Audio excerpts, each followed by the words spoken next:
I was 7 years old when I witnessed my first rom-com that I didn't know, but it would have accompanied me throughout the years.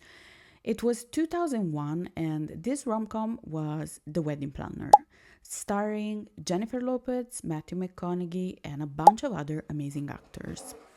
Unfortunately, I did grow up and realized that by rewatching the same exact movie that I love so much, I could just find myself cringing. This movie didn't just sold me the idea of a love that I wanted to look after for the next years. It also sold me the idea of success that I wanted to follow strictly in order to become the Mary of my hometown. In the end, the movie didn't change, but I think I did. Roll the intro.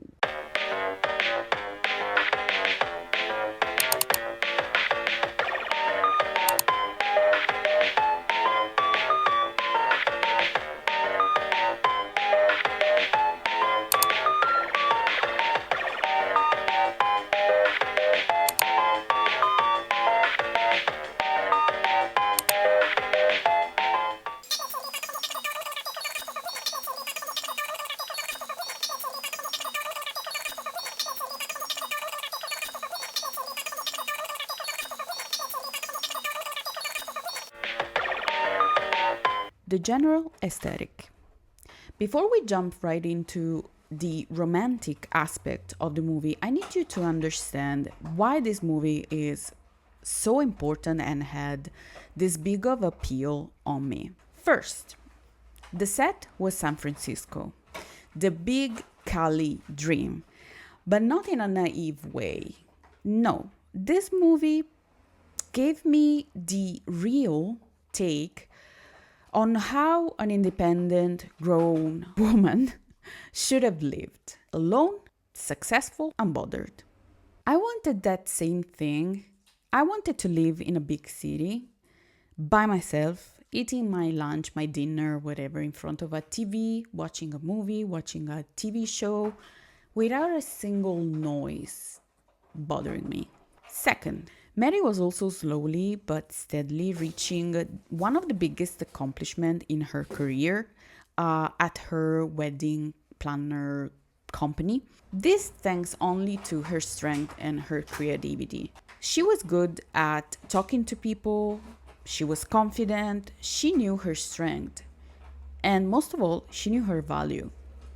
Almost like she was following, in a certain way, a perfect script made for her. Third, the fashion. Office suits, hair always perfectly done, the manicure perfectly curated, the simple but flawless makeup. Jennifer Lopez, after this movie, became my favorite fashion and overall inspiration icon. Fourth, the music. The music, last but not least at all, was the perfect lullaby that brought all this movie together, and it was the perfect soundtrack for this apparently perfect love story, at first at least. My background. It is important to quickly mention that our background and upbringing are critical parts of what we decide to like and to keep with us from childhood. And I'm not talking only about movie, I'm also talking about video games, TV shows. Personally, being the first one of 3 siblings, I grew up with a lot of responsibilities, and the imaginary world was always too far from me. So I relied so heavily on my only escape, that was movies, basically. But also, TV shows and video games. Everywhere I could have just built my own world without even worrying about what was going on in my life, in my house, at school. All those bad things that were happening were placed aside, I use this kind of media to mentally check out and to also shape my future and my present in order to not focus on all the bad things that were happening around me. And rom-coms have always been my soft spot since ever. And basically is why this video has been written. Okay, let's talk a little bit about the movie, because if you didn't watch the movie, it's important to I don't know why are you watching this video if you don't know the movie, but still. I'm going to give you a recap of all the things happened in the movie, so there will be spoilers if you never watched the movie, so just in case. We already talked a little bit about this Mary character, but let's get a little bit deeper. The movie opens up with Mary prepping up a wedding, where suddenly the soon-to-be wife is nowhere to be found. Mary promptly organized a research for this woman, and this scared woman was found, and it's basically hiding herself in order to escape this next pretty important step in her life. She's there questioning everything, but Mary, with a professional at first, but seemingly empathetic at first move, she knows exactly what to say to this woman. She tells this woman that she's exactly in the place where she needs to be. She is exactly where she needs to be in order to marry this man and to proceed with the wedding. How you have a career in making everybody else's dreams in love come true, but in your own life. And we will learn a little bit more about this move forward in the movie, by the way. Mary is not only seemingly perfect in her job, Mary is also perfect in her look with people and with acquaintances, so much so that she's almost where she wants to be. You're gonna be a partner? I gotta get the account first. Getting a promotion into her company. The only thing between her and this promotion to her company is a wedding. Because with the boss of this company, they come up with a kind of last, prove me that you're worth it for this position. And this wedding is the wedding of kind of a Nepo baby, if we can say so. Friend Donnelly, played by Bridget Wilson. It's all right, wedding woman. You give my little girl whatever she wants, no expense spared. You can find. The major change occurs when Mary suddenly almost got struck by a garbage bin. Oh my God. Everything to save her new Gucci shoe. My new Gucci shoe. Come on. Luckily and heroically, a man comes to help her and basically to save her shoe, her life. You saved my shoe. My life. Yeah, the shoe's what I was going for. You just turned out to be a bonus.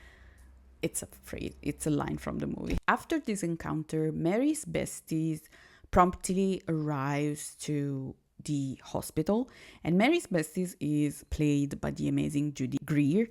She arrives to the hospital looking for Mary, and this is a child hospital where this character who saved Mary's life works. Mary's best friend promptly jumps into the conversation, trying to combine a date between the two. She's able to invite this guy to watch a movie in a park where all the three of them are supposed to go. You should come with us. Well, We won't take no for an answer. Penny, will you leave him alone, please? oh, you don't want me to go? No. Of course she wants you to go. This guy's name is Steve. Remember it, because it's important. They go to watch this movie, and suddenly but surely, Mary's friend needs to leave. So they are the only two left there. This plan was built in order for Mary to get over her past breakup, which was a harsh cheating breakup. I know what's best for you. Besides, I am gonna get you over this key thing once and for all. It's only been 6 years. How can you be on a date with a guy? It's not a date. No, do not leave me alone. Please. No, it's for your own good. Damn, so Hi. So Mary and this Steve guy starts to talk. They dance. Where'd you learn to dance like this? Ballroom class. Oh, you're gay. Oh, yeah. Yeah, the gayest. And they are caught in the rain when they were about to actually kiss.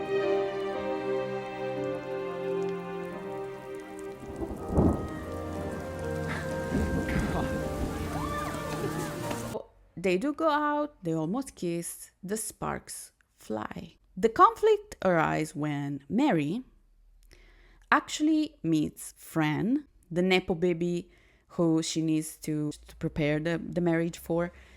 And with Fran, she also meets her soon-to-be husband, Eddie. Eddie, come here. Eddie, this is Mary, the wedding planner. The problem is that Eddie is Steve. Steve is Eddie. Eddie is the doctor. It's the doctor. I'm confused. Is it the doctor or did you fall for the groom? No, the doctor is the groom. The groom is the doctor. The doctor is Fran Donnelly's fiance. And if you're confused by the name, don't worry. It's a no-brainer, honestly. Fran, since ever, calls Steve Eddie because his last name is Harrison. They dated since they were young and in school together. So she came up with this nickname and she used it since then. Also thinking that he preferred this to his name. This scene of the meeting occurs when all three of them go to a tango class, because since these two people are soon to get married and they need to do the dance, Fran is not so good with dancing, so they decide to take a lesson at the same place of Mary, where Mary goes. At this point, Mary is confused too, but they go along and kind of pretend that they don't know each other. But during the beginning of this tango lesson, Fran answers to call and she needs to get out of the classroom. So therefore, Mary and Steve decided to dance together. During this dance, and honestly, this scene is so painful to watch right now. Growing up is really, really painful to watch. But more on that later. Hi. Hi. Mary, are you okay? Yep. Mary and Steve decide, as I said, to keep it a secret to Fran that they know each other. There's more to this keeping a secret, mostly because Mary is the wedding planner, but also because her promotion is bonded to these two people getting married. On the side of Steve, probably he doesn't want Fran to know because he's her fiancé, probably. I don't know. When the tension between Mary and Steve starts to grow out of control, Steve finally tells her that the movie night was a mistake, that he's not doubting the love that he has for Fran, and that basically is everything on Mary's fault, and she's just a sad and bitter spinster. Bottom line, now, more than ever, I believe Fran is the one for me. So, I would say, based on the evidence, all your theories on love sound more like the rantings of a bitter and cynical woman. This seems to put Mary's mind at ease, and she promptly decides to move on and to plan their wedding because her career and her promotion is on a stake. But not before we meet another character which is really, really problematic in my opinion, which is Massimo. Maria, you remember Massimo? I look forward to our life together. I want 3 sons and a garden of tomatoes. Okay then. With Massimo, another less than serious problem is introduced.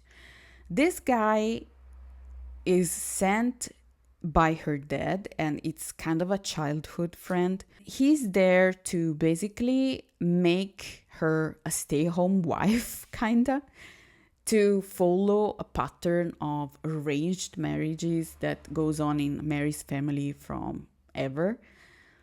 Massimo is the exact opposite of Mary. He's messy, is ignorant. He doesn't even know the word consent. Everything comes crumbling down when Fran leaves for a meeting out of town. And Steve and Mary, at first, they keep going with the wedding planning, seemingly unbothered. They do talk, they do bond, they do get kind of vulnerable with each other, but everything seems to go kind of smoothly. But everything comes down when they are at the florist and they are there to choose the flowers for Steve and Fran's wedding, and Mary bumps into that, do you remember that I said it? That ex who cheated on her. Cabbage. Oh my God. What's the matter? Oh my God, just hide me. Mary, what are you doing? What's Don't say my name. And we learn a little bit more on their story. We learn that he didn't only cheat on her.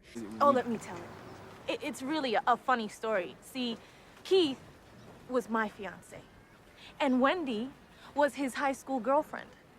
And on the night of our rehearsal dinner, I found them making out in my car. And the cherry on top of the cheat situation is that Wendy is pregnant. So I think that this will send everyone in a spiral. This will freak out everyone, mostly for a pride reason, honestly. But also I think that a fair physical response to this shock is to get hammered, which is what happens in the next scene.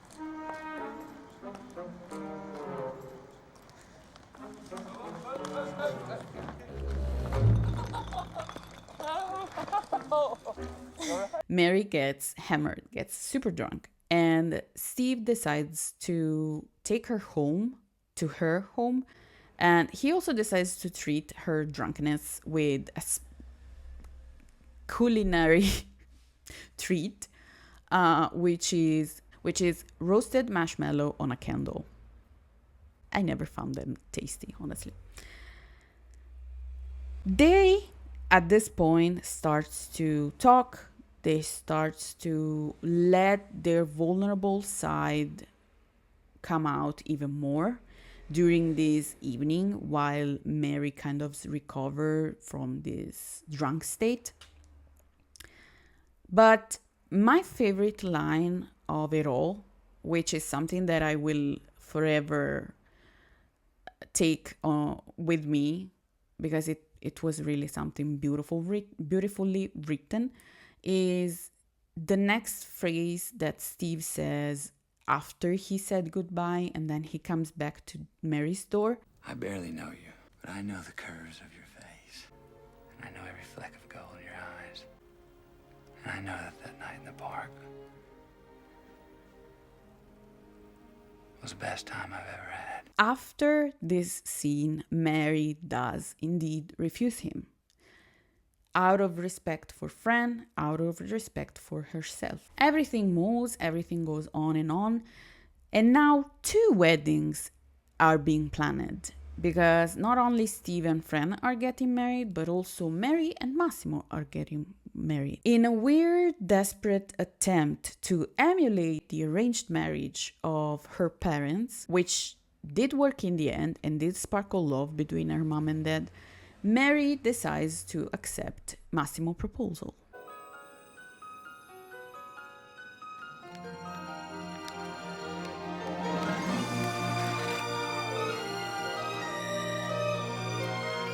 Her dad does talk about how at first with Mary's mom, they couldn't stand each other. But then after a while, respect came. And then after the respect, there was affection. And then after the affection, there was love. Mary's dad take makes me really feel split in two. Incapable to say if I do agree, because of course love can should be built with time.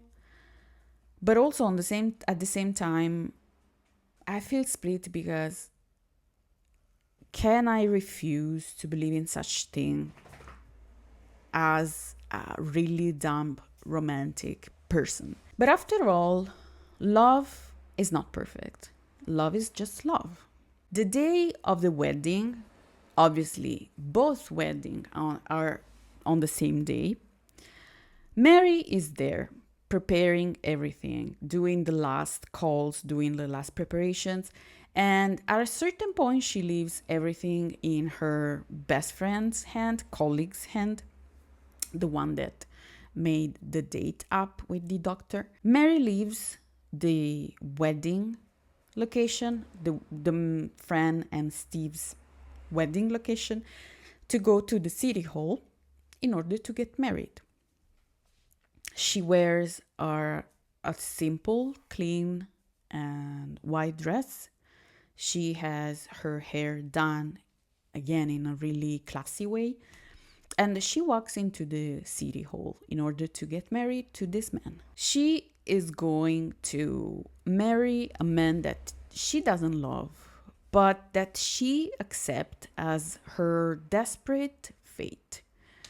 Probably with a phrase that, in retrospective, probably every woman thought at least once in their lifetime, which goes a little bit like, maybe this is all I deserve.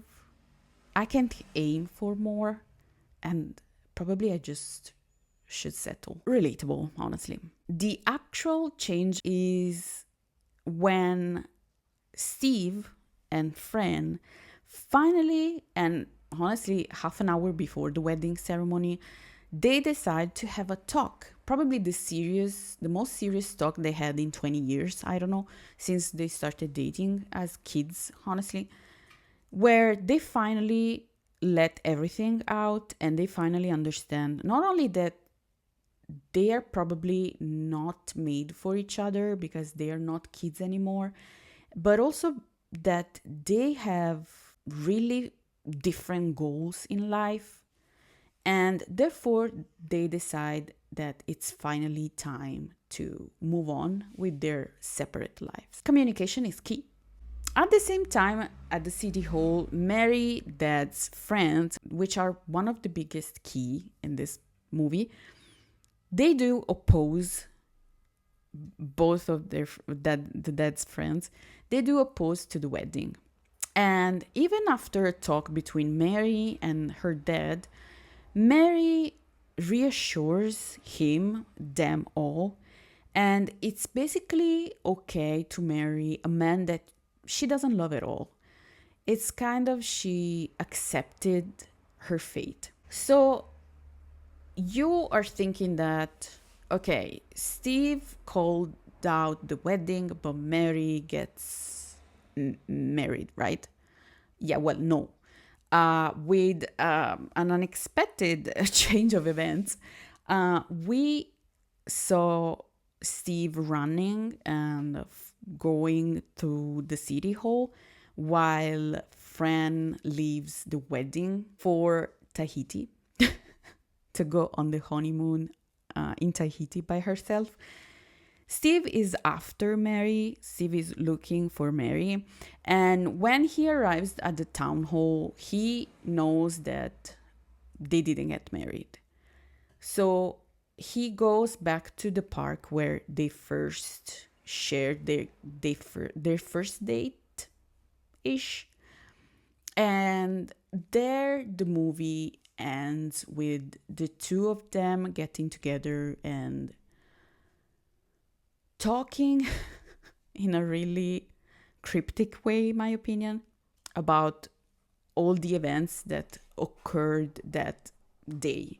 It's important to note one thing that we will talk about in a second, that when Steve arrives at the town hall, everyone is in front of the town hall, like the dad, the two friends, and Massimo. And we don't know what happened because we left Mary talking to her dad, saying, no, it's okay, don't worry, I will marry this guy.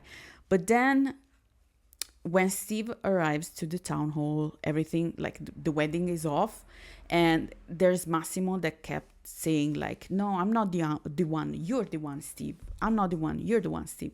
So we don't actually fully know what happened between the two of them, but still, Massimo is the one that takes Steve to the park where they finally meet and they finally get together, kinda, and where they finally kiss at the end. The end, or is it the growth curve? Now, growing up, there are a bunch of things that do catch your attention. And in this movie, honestly, the more you watch it, the more you notice some inconsistencies, some things that are like, nah. And trust me, I did watch this movie more than 100 times. Let's start talking about the family involvement. Basically her dad, but also kind of her mom too, which, well, she's deceased, but still she's involved in this too, because it's something that probably not everyone is familiar with. And I'm talking about the fact that Mary is an Italian American person. So her dad and her mother were Italian. And unfortunately, in Italy, there are still some places, in some regions, there's this kind of arranged marriages that back then were pretty common. Even by watching Mary having a career, a life, to be this independent felt a little bit off, because it's something that back then in Italy a woman could never, in some regions, not in the biggest city, but in some regions women cannot even fathom to have. Your life as a woman was only in service of the family. With this said, it's not that as an Italian woman from South Italy, because if you don't know, I'm from South Italy, by the way, born and raised in South Italy.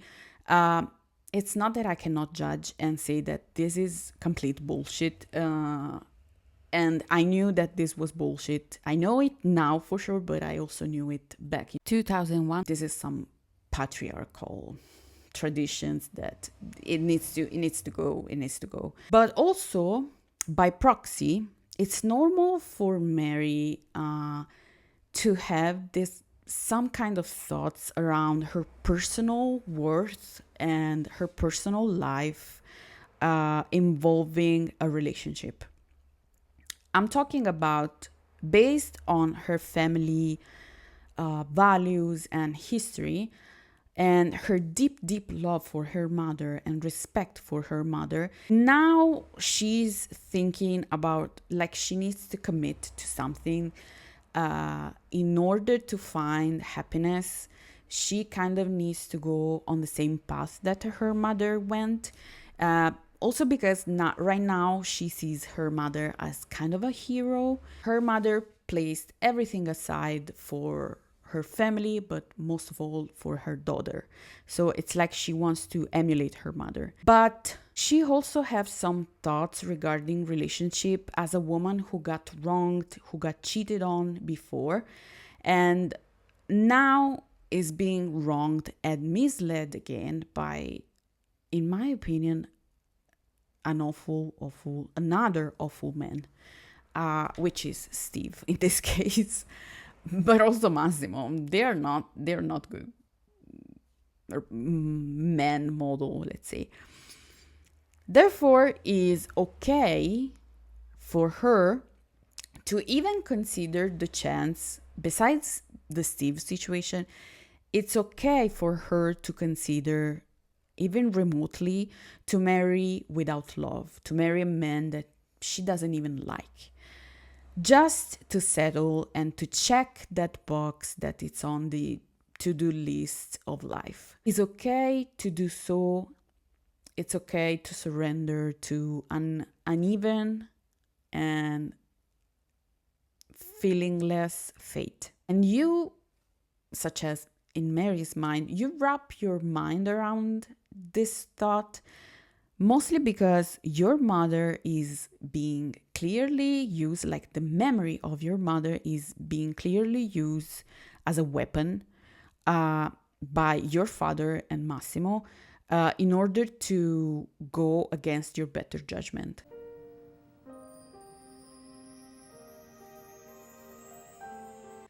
In order to make you fulfill their dreams, not yours. So let's talk a little bit about Massimo. The idea that a beautiful, intelligent, successful woman should, nay, must surrender to the first awful man who pops up and pops the question is crazy. Massimo did kind of gaslit her. And as I said, Massimo, along with her dad, kind of used her mother idea, knowing how much Mary loved and respected her mother's memory, to kind of bond her to this commitment, which is marrying Massimo. They kind of weaponized her mother, her loneliness, and they went also, mostly Massimo, went also against her consent on everything. He never listened, even her dad, honestly. They never listened to her boundaries when she placed some boundaries for herself. And Massimo did so with the dad's blessing. The only true depiction of Massimo, honestly, can be found at the end of the movie when there's his last scene, and is when, as I said, he takes Steve to the park where he then meets Mary, and Massimo is driving the Vespa, I believe it was a Vespa scooter, that takes them both to this park. And after Steve runs away in order to go find Mary, Massimo is there, basically hitting on women and catcalling women all around him. And this is the same man that declared openly and in front of everyone, in front of her dad and his, like, the dad's friend, his love and his wish to build a family with Mary, who he was supposed to marry just a few hours before, by the way. So I really think that this is the perfect depiction of Massimo at the end of the movie. Talking to us, boss. Go and look for her. The voices inside your head. And with this chapter, I'm talking about the voices that are being played by the dad's friends, but also by the best friend and colleague of Mary. They feel like the conscience of Mary, the voices that Mary hears in her mind, the better judgment of Mary, the guides that are there to make her feel not bad about herself and to try to let her walk on the safest road for her own benefit. Not even her family does this. Her dad, obviously, faces the true feeling of his daughter. The strangers are the only one who actually listen and who actually can notice, even without a spoken word, can notice what Mary is really feeling, what Mary is really conveying, even without talking. This feels kind of a lesson for everyone watching this movie, that maybe sometime not even your own blood related family is good in giving you advice, and it's good to they don't always want the best for you, but maybe strangers do. Maybe your friend do. The Steve. Steve is what society right now would probably call a narcissistic narcissistic behavior, whatever. We are not here to diagnose this guy and who talks about himself in third person. We're not here to do that. Why does Steve go to the movies with you? Why is Steve referring to himself in the third person? What are you talking about? Fuck that. I'm not a psychologist or whatever, but I'm here like giving my opinions on his behavior. He's the Steve. He's a man who cannot freely and unapologetically speak his truth because he's too busy looking basically at his reflection in the mirror. He knows what he wants, he knows what he likes and dislikes, but he does not say it. He does not convey it. Is he afraid of consequences? Is he afraid of losing his routine that is being everything that he knows basically for years? We don't know. Based on an article that Lia Huynh, I really hope that I'm pronouncing her name right, which is a psychiatrist, which is a psychotherapist. Men do cheat for several reasons. In this case, I think we can apply two of the points that Dr. Lia talks about in her article. You can find the link below. The first point is the relationship is struggling. So basically, the person does relate on the cheating as a coping mechanism. And the sixth point is the thrill of the chase. So they feel kind of stuck in a relationship and they are in need of attention and they want to feel desirable to others.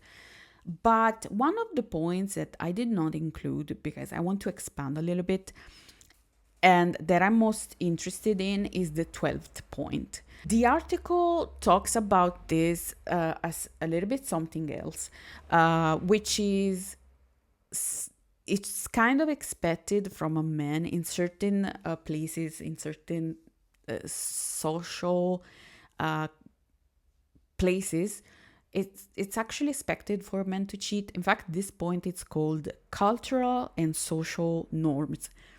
But the last phrase of this point is what really got me thinking. It talks about social pressure may push men to cheat.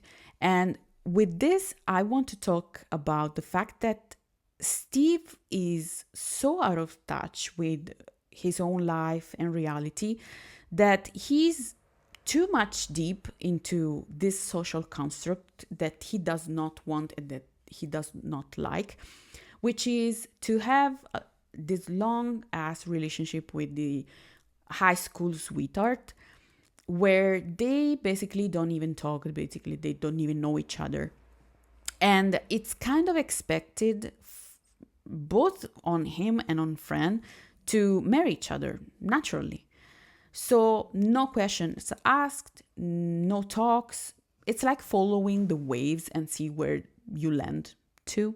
The worst part of it all is that all these three people involved in this kind of triangle, Mary, Fran, and Steve, they feel kind of miserable at a certain point in the movie because everything is a result of a miscommunication and a kind of a glitch in the system between Steve and Fran, but mostly in Steve's mind.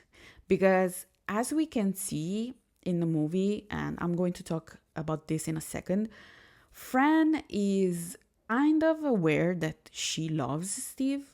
So this is why I'm blaming mostly Steve on this glitch in the relationship and this feeling miserable thing. Let's talk about Fran. Fran is kind of the cooler version of Mary. She's the woman who has it all. She has a nice job. She has a really wealthy, rich family, and she has the man. But Fran is also the woman who takes care of everything, and it's so overworked, is so overwhelmed that she has no time to even guess her choices. She does not have the time to ask herself, what do I want? Fran is also the mediator between her and her family, between her and her husband. Even with the preparation of the wedding, like the planning of the wedding, we see it that is Fran who is basically planning everything with the wedding planner. Even when she's out of town, we see that she left some notes kind of to Steve to follow what the wedding should look like. And as I was talking about, she had her life almost already planned. The family business, the overwhelming responsibilities on a big company, the marriage with the high school sweetheart. No question needed. The path was already there for her. But I'm sure about something now. I'm sure that after all these years and after many, many rewatches, Fran was deeply in love with Steve, and she just couldn't accept the fact that in this relationship that was going on for a long, long time. In reality, this relationship was already over. And not because she was not in love with Steve anymore, but probably because Steve was not in love with her anymore. And she just needed to understand this and to focus more on herself and her personal growth. Steve gave her the chance she needed to get away, to escape. But at the same time, I feel that I can say that Steve also crashed her perfect life, her perfect relationship, because Steve cheated on her. Mary. Let's talk about Mary. Besides everything that we already said and all the flaws that Mary shows throughout all the movie, I think she's the most complex character, not only because she's the main character, but also because she's always there questioning herself, her choices, her beliefs, her roots. Mary is the result of her family cultural heritage, but it's also the product, in my opinion, of the modern days propaganda that wanted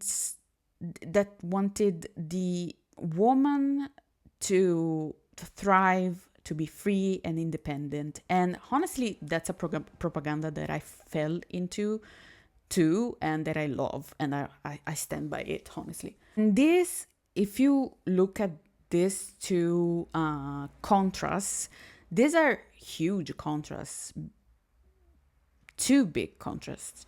Mary is also a woman that wants to be perceived strong and flawless and independent, but she has also many unresolved issues, such as the cheating of her old ex-fiancé. Mary is also restless. Mary is a wanderer that does not know how to move forward in her life, mostly because everyone is expecting something out of her. The job and the family and her friends, everyone wants something for her to happen to her, such as the job promotion and the relationship, and to move on from her past relationship. This got me really, really wondering, what if Mary was basically harassed? She was basically harassed to find a man and to move on. And what if Mary and Steve met, but as soon as she understood of person Steve was and what he was up to, she promptly decides to get the fuck out and to quit everything, jobs promotion included. Like, yeah, I don't want any of this. I will do something else. I don't care. In order to preserve herself, in order to preserve her mental health. It's important to understand at this point that Steve did cheat on Fran. And I read also an article who was like, they were saying something along the line of, oh, they kissed, Mary and Steve kissed at the end of the movie out of respect for Fran. But I'm like, are you serious? Steve, first things first, cheated. It's actual cheating. Even if it's only emotional cheating, it's still cheating, my guy. But also, we kind of know that if you cheat one time, it's probable that you can do that any other time of your life. So also there's that phrase, once a cheater always a cheater, something. So who tells you that he won't do the same to Mary? And also, if Mary wanted to kiss him, he wouldn't be on board with it. Like when he confessed his love in front of the door. You know, it's cheating. It's cheating. And we only had the kiss at the end of the movie because Mary kind of stood her ground a little bit. So Steve said that he saved an old lady to Fran. And Mary, watch out for his thumb. He heard it saving some old lady. Why'd you tell your fiance you saved an old lady? Exactly. Steve was awful. Steve was awful to Mary because he couldn't actually hear the truth coming out of the mouth of someone else. And this someone else kind of uncovered all his secrets, which were basically that he didn't love Fran anymore and that he wanted a way out. Steve resorted to the last weapon at a certain point, which is something that by rewatching this movie now, it really gives me the brother, which is the attack, to attack Mary, point blank period. Steve accepted, he says, he accepted the invitation, Mary's friend invitation to the park and the movie, because he likes the movie. He had a night, like free night to watch a movie. He likes movie. And also he was invited. So it kind of twists the narrative. He's kind of twisting the narrative, going against Mary, which is, she's the single one, dude. So it's like the gaslighting is gaslighting or something. That night at the movie, I was attracted to you. Let's see, maybe I was a little unsure about the whole marriage thing. I don't know. You know, maybe I was just being a guy and an opportunity presented itself. Bottom line, I never thought I'd see you again. Bottom line for Steve, Mary was the sneaky one and she was the one hitting on him, and she was the one who trying to get him. He was just a guy being a guy, attracted to a woman. And this phrase is something, when the opportunity presented itself, he was there, to take it, which is chills. Can you understand the issue that I have with this movie now? Mary's fault was to be a little bit too arrogant, I think, kind of a know-it-all when it comes to other people's relationship. But it's not that everything that she said didn't come out to be true. So maybe she was a little bit honest in her takes, but in the end they come out to be true. Come on, Mary, what the hell is your problem? You're the one with the problem. I've been doing this a long time, and I can predict, down to the week, how long a couple is going to last. Conclusions, if we have any anymore. I have some questions after this movie, and I think these are the questions that can be applied to many other movies, and I have many other movies to come. So the questions are, do grand gesture fix all the previous gigantic errors committed by the person you like? And I'm talking about not only like not movie wise, but reality wise, because I'm applying all this movie to reality right now as a grown-ass woman. Does chemistry matter more than common sense and compatibility? Give me your answers, by the way. I have an answer for them all. Does being persistent equals being in love? And last but not least at all, following the TikTok trend that is going on right now, that says something along the lines of, don't let your boyfriend to stop you from finding a husband. Is it okay to even think that a person in a committed and probably long relationship can be your soulmate? I have an answer for all this, which is hell nah. But you let me know your takes, honestly. The feeling that I have on while watching this movie, it's a mix of multiple streams of thoughts. And here there are these thoughts. Is being a friend in life really that bad? Like, it's not knowing things that happen around you that bad. Is it not what it saves you from heartaches? To confront someone purely and with an open heart is not always appreciated. To say the truth, to say what you have in your mind, it's not always appreciated. It's not always understood or even comprehended. So maybe this is why 99% of people that I know in real life do avoid confrontation, and basically they just lie. 3.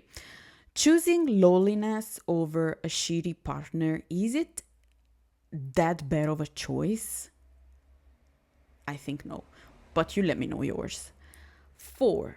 To live miserably is to date someone you learn is not at all who they think they are. So when you are dating someone and you understand that that person is like the complete opposite of what they believe they are. Like, I'm a good person, I'm an empath, I'm a whatever, and they are the complete opposite of what they believe they are. If you actually value your time, the energy that a relationship costs, and all the other factors such as a job, social life, is it worth it to choose your partner over yourself? Just a question.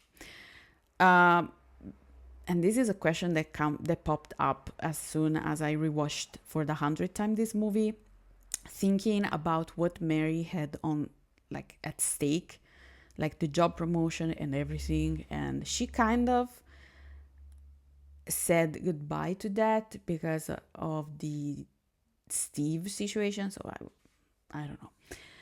When is acceptable to tell them to fuck off after multiple insults, mostly to your intelligence and the person that you are? In my opinion, after 1 second, but you let me know yours. Is knowing people's behavior better than themselves, like I know people's behavior better than themselves, a cheat code or a curse?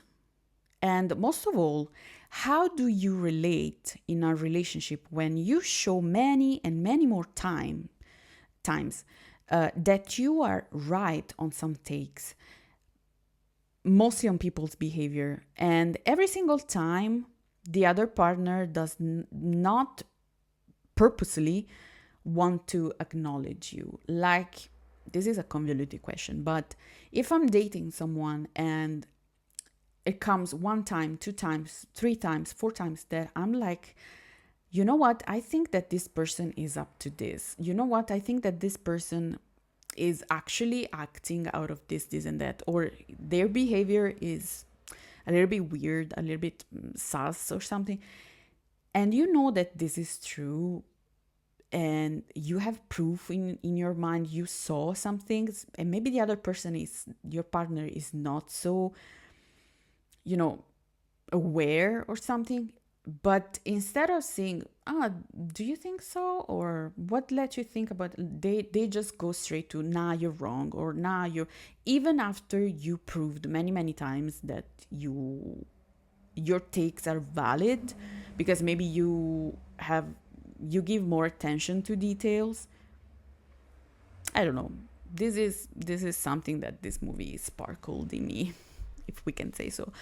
And last but not at all least, because this is probably what this movie left me out of everything, why families cannot comprehend, not even a little bit, the simple thought of letting their now grown-ass adult child to live their own life according to just themselves, and without forcing any, ideas, behavior, relationship, etc. Many errors, and I'm talking about me, many errors are committed, honestly, from people in order to people please others, especially your family. But luckily, I've become that bitch who does always the opposite of what she's told to do. So I'm in the safe zone at this point. After all this analysis of the movie, this movie is still, unfortunately, one of my favorite.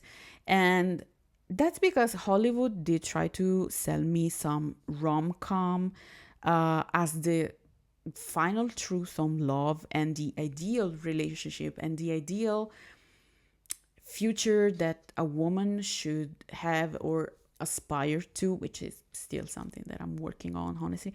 But instead, now at 32 years old, I watch this movie and I find it, and I watch rom-coms and I find them all just a good case study to compare with reality and to my personal experiences. So that's interesting, honestly.